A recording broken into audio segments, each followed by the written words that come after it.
चले देखिए, अब शांत हो जाइए। क्वेश्चन नंबर है आपका 4.7, ठीक है, 4.8 सॉरी 4.7 हो गया है, 4.8। देखिए क्वेश्चन को लिखते रहिएगा साथ में। कह रहा है पास पास फेरों वाली, पास पास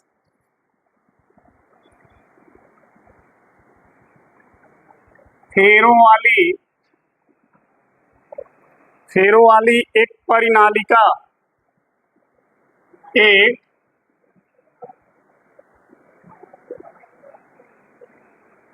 एक परिनालिका आज 80 सेंटीमीटर लंबी है, 80 सेंटीमीटर लंबी है, और इसमें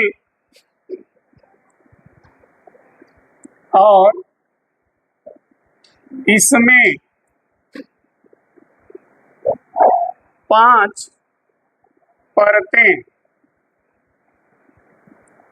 परतें हैं, जिनमें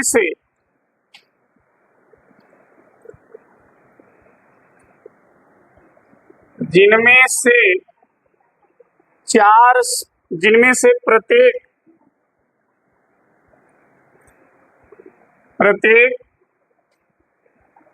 में 400 फेरे हैं, ठीक है। परिनालिका का व्यास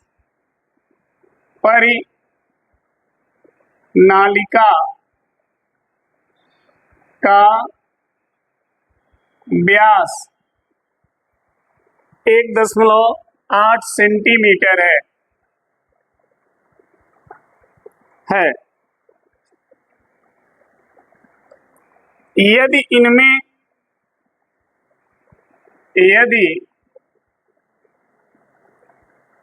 इनमें 8 एम्पियर विद्युत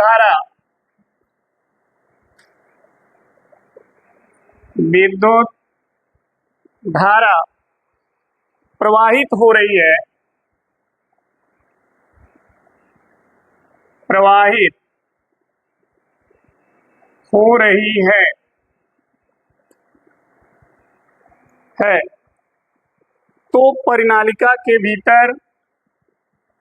तो परिनालिका के भीतर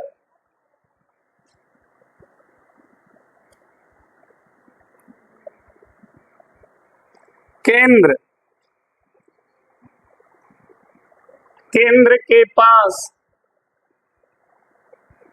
के पास चुंबकीय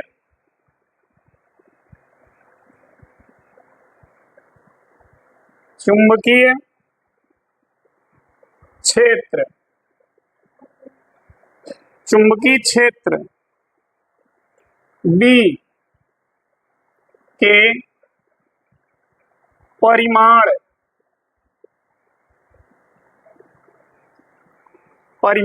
परिकलित कीजिए।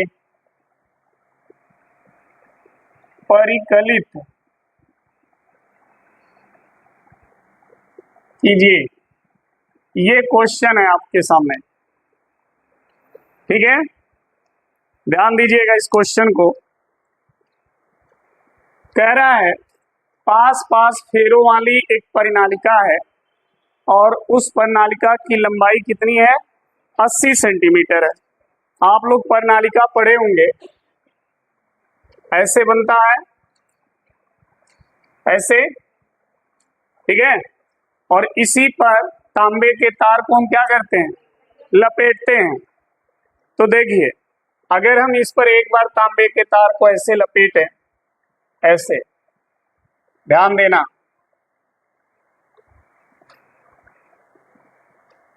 ऐसे हम लपेट रहे हैं इसको,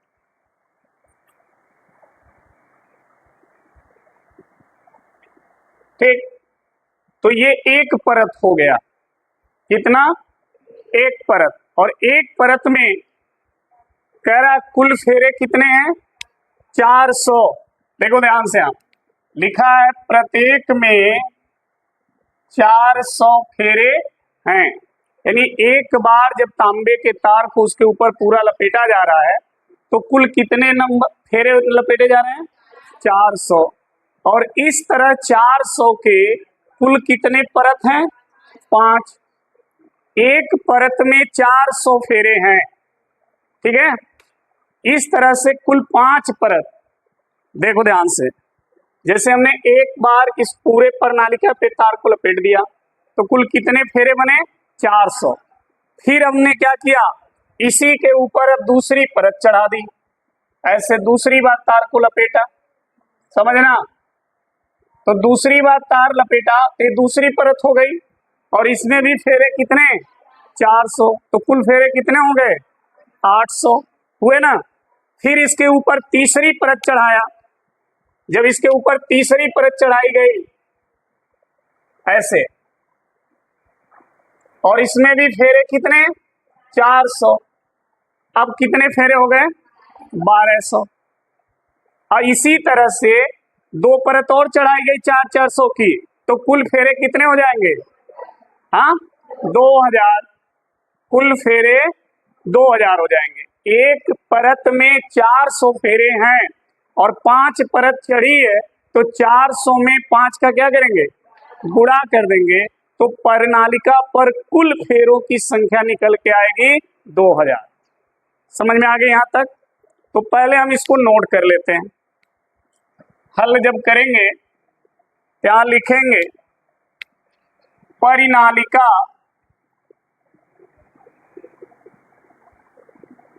परिनालिका पर कुल फेरों की संख्या, ठीक है, n बराबर 400 गुणे 5, ठीक है। तो कुल फेरे कितने हो गए जी, 2000 फेरे हो गए इस पे, ठीक है। अच्छा, परिनालिका की लंबाई देख लो, परिनालिका की लंबाई दिया है L बराबर 80 सेंटीमीटर, सेंटीमीटर में दिया है, मीटर में हम इसको बदलेंगे, क्योंकि सेंटीमीटर में अगर इसे सॉल्व करेंगे तो ये गलत हो जाएगा, इसको मीटर में बदलना है। पूजा, इसको मीटर में क्या लिखें, कितने से, 10 पे माइनस, बहुत अच्छा। जब भी सेंटीमीटर को मीटर में बदलना हो, ठीक है, तो ध्यान रखिए 10 पर माइनस 2 घात से गुणा, तो इसमें 10 पे माइनस 2 घात से गुणा कर देंगे तो ये बदल गया किसमें, मीटर में। ये हो गया। धारा कितनी दी गई है, देखो धारा I बराबर 8.0 एम्पियर, यही सब दिया है ना। अब कह क्या रहा है, व्यास से यहाँ कोई मतलब नहीं है, यहाँ पर परिनालिका के व्यास से कोई मतलब ही नहीं है, ठीक है, उसका यहाँ कहीं कोई जरूरत नहीं पड़ेगा, तो हम व्यास को यहाँ पर कोई माइंड नहीं करेंगे, ठीक। अब देखिए, कर परिनालिका के अंदर, अंदर का मतलब इसके अंदर केंद्र के पास चुंबकीय B का मान बताइए, यही क्वेश्चन है, ठीक है। तो आप सभी को पता है परिनालिका के केंद्र पर चुंबकीय क्या क्षेत्र, तो परिनालिका के केंद्र पर अगर चुंबकीय क्षेत्र निकालनी है तो फॉर्मूला क्या होता है जी, B बराबर म्यू नॉट N इंटू, यही होता है, यही होता है ना। ये तब यूज किया जाता है जब एकांक लंबाई में फेरों की संख्या दी गई हो, ठीक है। लेकिन यहां पर फेरों की संख्या कितनी है? कुल कुल दिया गया है। तो जब कुल फेरों की संख्या दी जाए तो इस स्मॉल एन के जगह हम क्या लिखते हैं? कैपिटल एन बटा ये लिख देते हैं। अगर एकांक लंबाई में फेरों की संख्या दी है तब तो स्मॉल एन लिखेंगे और स्मॉल एन का जो मान एकांक लंबाई में दिया होगा वो रख देंगे। लेकिन जब कुल फेरों की संख्या दी गई हो तो स्मॉल एन के जगह लिख देंगे कैपिटल एन बटा एल। कैपिटल एन क्या है? कुल फेरों की, और एल क्या है? परिनालिका की लंबाई है। ठीक है, ये मान यहां पुट कर देंगे। अब देखो ध्यान से, B बराबर mu naught capital N by L into I, ये हो जाएगा। ठीक, अब मान पुटअप करो। म्यू नॉट की वैल्यू 4 इंटू 10⁻, इतना होता है। कैपिटल एन का मान 2000 दिया है, एल का मान 80 गुणे 10 पे माइनस इतना है। आई देख लो 8, यही है ना? सभी मान रख दिए गए। अब इसी को सॉल्व कर लो। देखो 0 से 0 कट गया, नीचे क्या बचा? 8, ऊपर भी है 8, 8 से 8 को काट दो, भाग देने का झमेला खत्म हो गया। ठीक, अब देखो B बराबर 4, पाई का मान 3 इतना होता है, ऊपर बचा कितना? 200। हाई 0 ऊपर ले जाओ तो 10 पे प्लस 2 और 2 0 ही 10 पे प्लस 4 हो जाएगा, और यहां बचेगा कितना? 2। 10 पे प्लस 4 और 10 पे माइनस 7, ये ऐसे हो जाएगा। होगा ना? समझे हो? ध्यान से सुनना, यहाँ कै 0 है? 2 0। आई 10 पे माइनस 2 ऊपर जाएगा तो 10 पे प्लस 2 हो जाएगा। प्लस 2 में हाई 2 ठो प्लस करोगे तो 10 पे प्लस 4, ऊ प्लस 4 इसमें जोड़ोगे तो -7 प्लस 4। ठीक, यहां बचा केवल 2 हमने लिख दिया, 4 लिख दिया, पाई का मान रख दिया। इसको हल कर लो, -3 हो जाएगा। यहां देखो 4 दूनी 8, 8 का गुणा कर दो, 8 चौके 32 हासिल 3, 8 का नम 8 3 हासिल 8 त्रिक 24 और 1 2 अंक के बाद हो गया गुणे, यहां कितना आएगा जी? -3।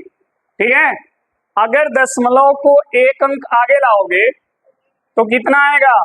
2.512 हो जाएगा, और जब 1 अंक बाएं दशमलव आएगा तो यहाँ 1 प्लस बढ़ेगा तो कितना हो जाएगा? 10 पे माइनस घट जाएगा, तो B का मान इतना टेस्ला होगा।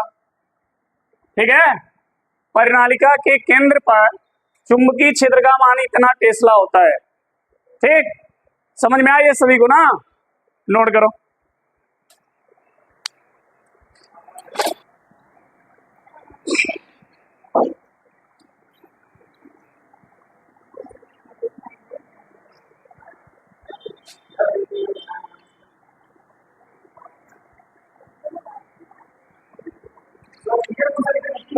हाँ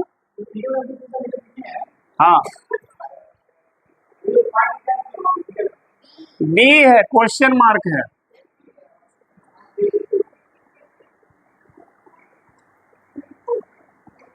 चलिए अगला क्वेश्चन देखिए, 4.9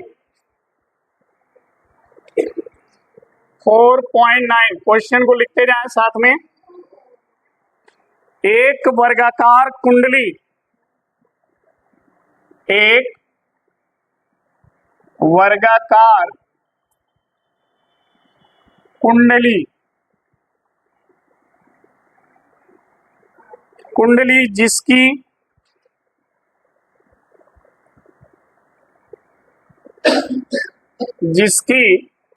प्रत्येक भुजा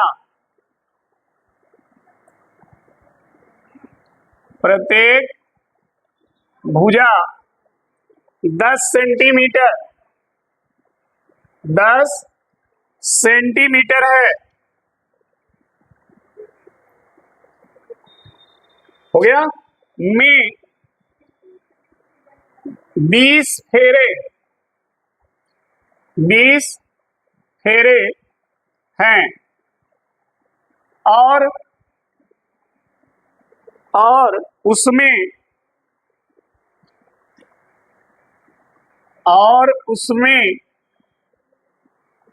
12 एम्पियर,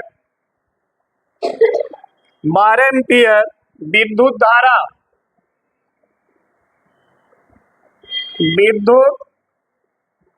धारा प्रवाहित हो रही है, प्रवाहित हो रही है। ठीक है। कुंडली ऊर्ध्वाधर, कुंडली ऊर्ध्वाधर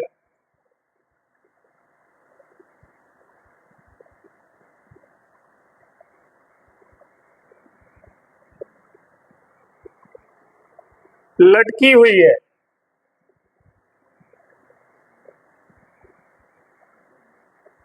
लटकी हुई है और इसके तल पर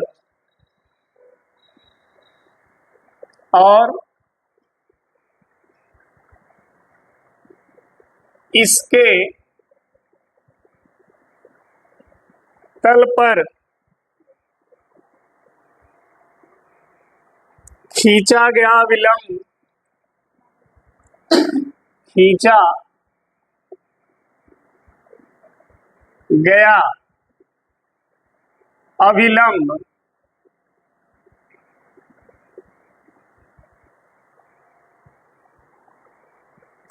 जीरो 0.80 टेस्ला के एक समान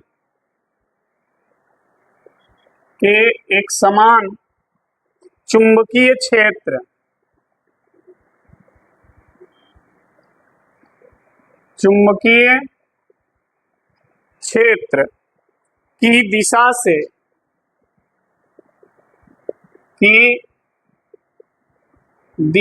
से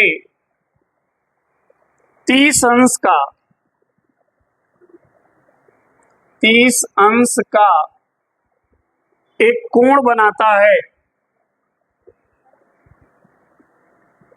एक कोण बनाता है। ठीक है, एक कोण बनाता है। कुंडली पर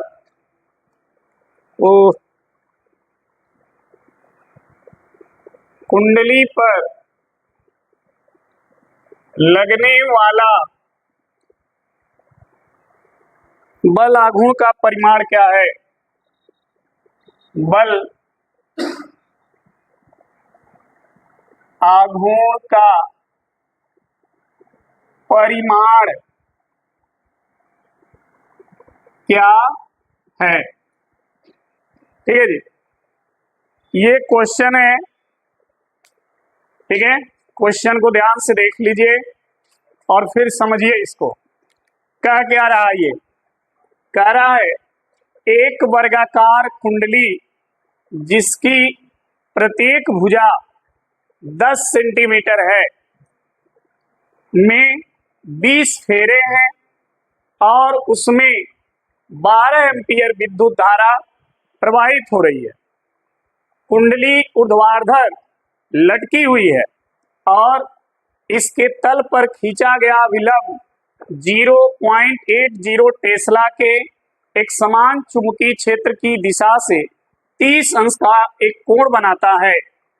कुंडली पर लगने वाला बल आघूर्ण का परिमाण क्या है? ठीक है, अब देखना ध्यान से, क्वेश्चन को समझो। ये मान लो एक समान चुंबकीय क्षेत्र है, ऐसे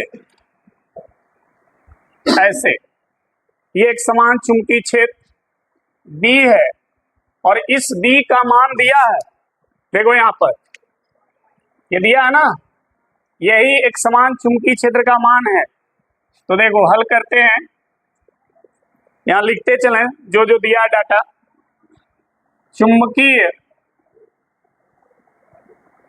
चुंबकीय क्षेत्र B बराबर 0.80 टेस्ला, ये दिया है। कह रहा ऐसे चुंबकीय क्षेत्र में एक कुंडली, और वो कुंडली कैसी, वर्गाकार। देखो यहां पर वर्गाकार लिखा है। वर्गाकार का मतलब क्या होता है, जिसकी लंबाई चौड़ाई बराबर हो। तो देखिए वर्गाकार कुंडली की भुजा कितनी है, 10 सेंटीमीटर है। समझ में आ गई होगी बात। अब क्या करना है, इसको मीटर में बदलना पड़ेगा, क्योंकि सेंटीमीटर में दिया। देखो इसको मीटर में बदलो, और मीटर में बदलने के लिए हम लोग क्या करते हैं जी, आंचल प्रशोधन 10 पर -2 से। तो इसमें अगर आपने 10 पर -2 से गुणा कर दिया तो ये किसमें बदल गया, मीटर में। ठीक है, और ये हो गई इसकी भुजा, मान लो इसकी भुजा x। ठीक है, x का मान हो गया। अब देखो समझो, हाई जीरो जो है, इधर देखो ये जीरो इसमें जोड़ दो, यहाँ क्या बचेगा 1, और ये जीरो में जोड़ोगे तो 10 पे माइनस इतना हो जाएगा। ठीक है, अब देखो कुंडली का क्षेत्रफल निकाल लो। कुंडली का क्षेत्रफल, चूंकि कुंडली वर्गाकार है तो वर्ग का क्षेत्रफल क्या होता है, भुजा का 2 घात। क्या होता है, भुजा का 2 घात। अरे भाई लंबाई गुणे होता है ना, तो वर्ग है तो लंबाई चौड़ाई बराबर है, यानी लंबाई x है तो चौड़ाई भी, तो x गुणे तो क्या आएगा, x पे 2 घात, यही आएगा ना। और x का मान इतना है कि नहीं, देखो यहाँ पे रख दो। तो 1 लिखिए या मत लिखिए, 1 में जब इसका गुणा करोगे तो यही आएगा, इसी का 2 घात कर दो, और ये कितना आ जाएगा, 10 पे माइनस वर्ग मीटर। ठीक है, ये हो गया कुंडली का क्षेत्रफल। ठीक है, कुंडली में कुल फेरे n बराबर कितना, 20, ये दिया है। उसमें धारा भी बह रही है, यहां पर देख लो, ये है ना आई कितना है, 12 एम्पियर।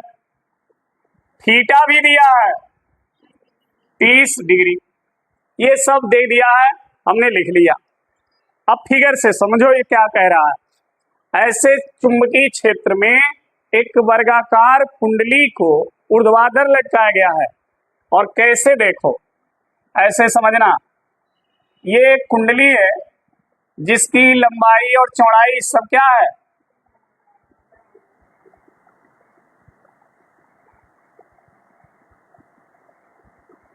ऐसे है।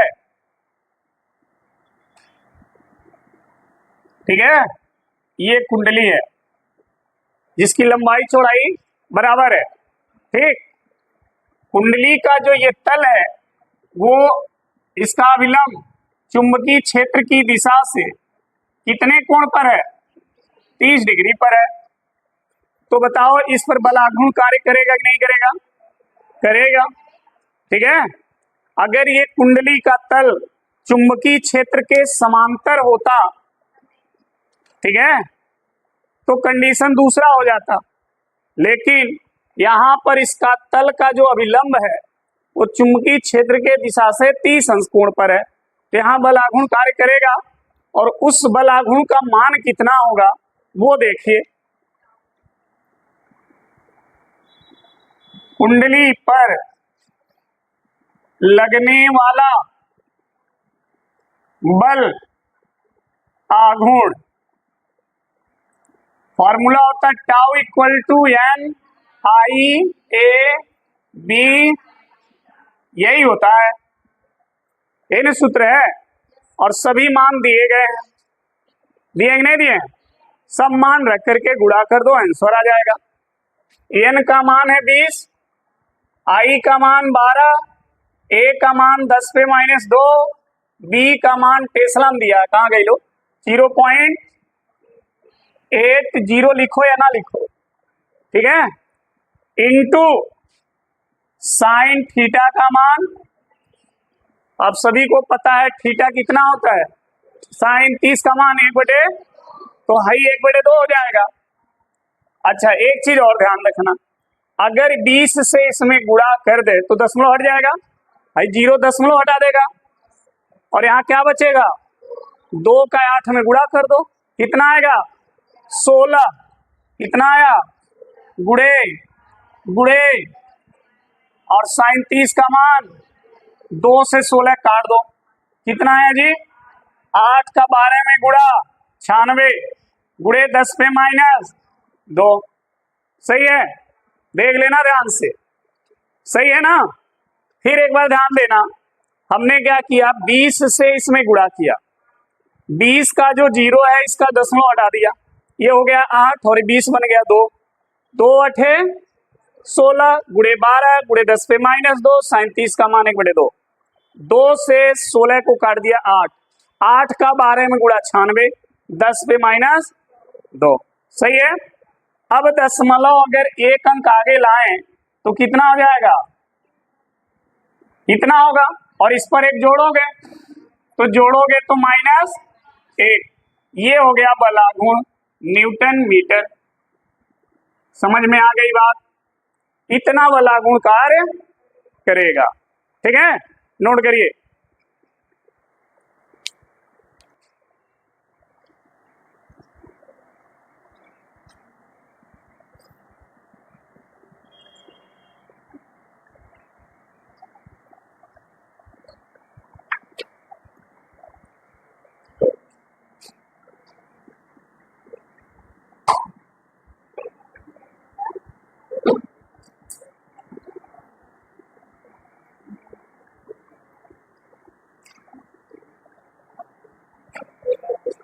चलिए अगला क्वेश्चन देखिए, नोट करिए 4.10,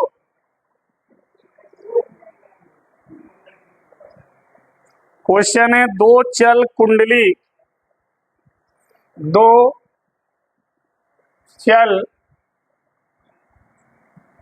कुंडली गैल्वेनोमीटर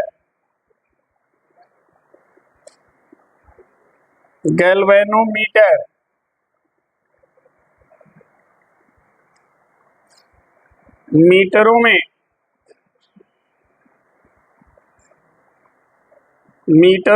M1 एवं M2 के विवरण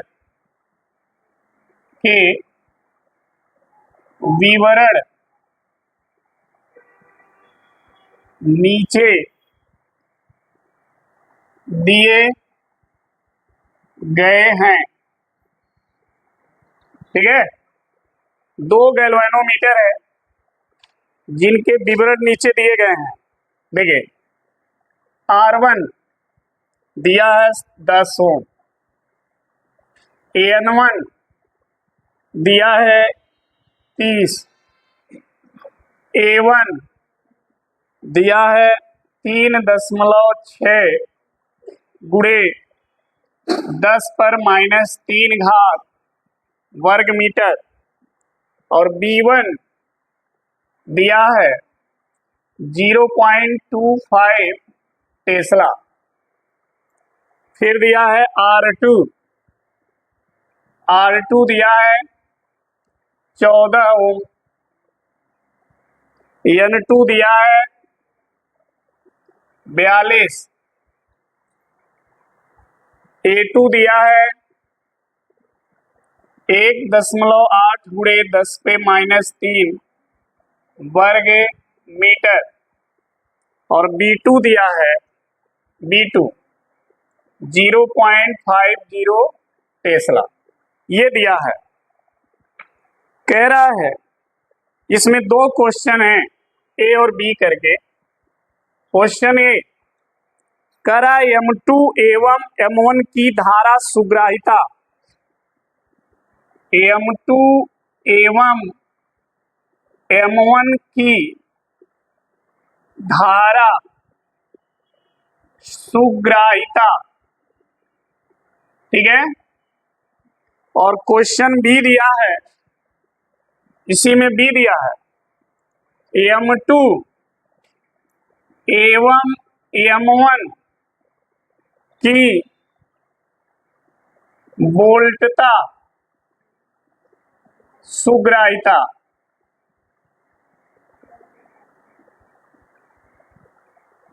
का अनुपात ज्ञात कीजिए, का अनुपात ज्ञात कीजिए।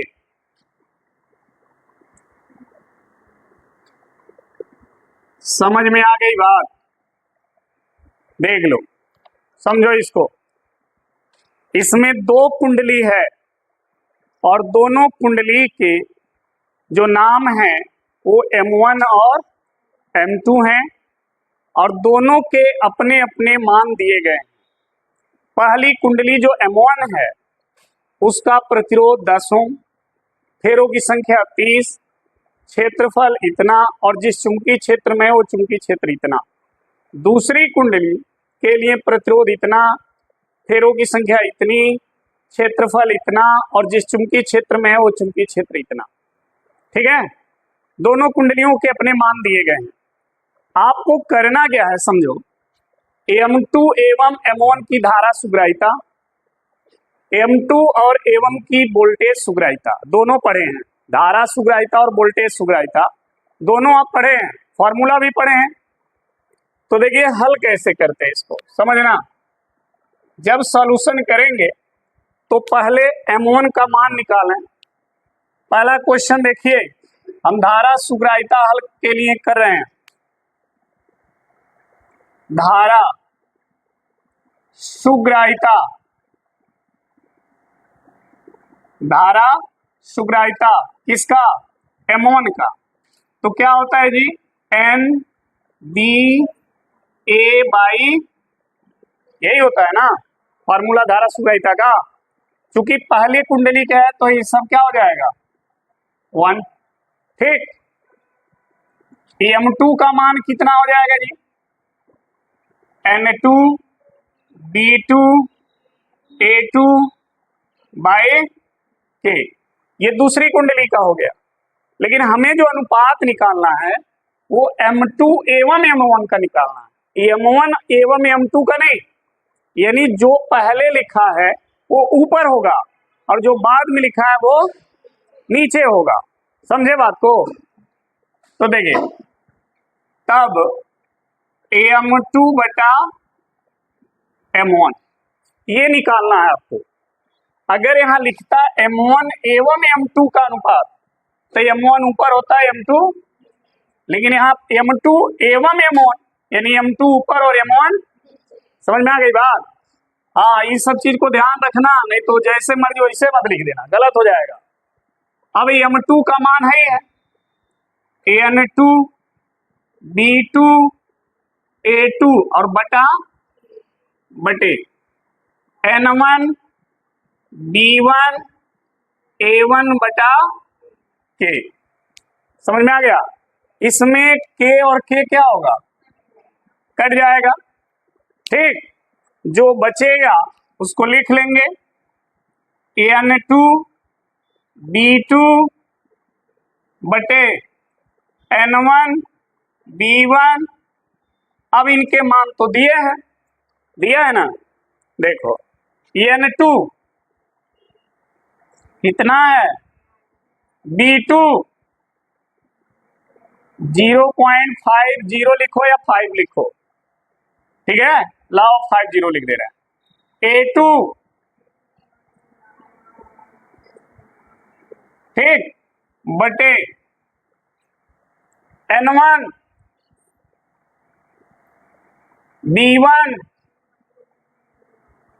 गुणे A1,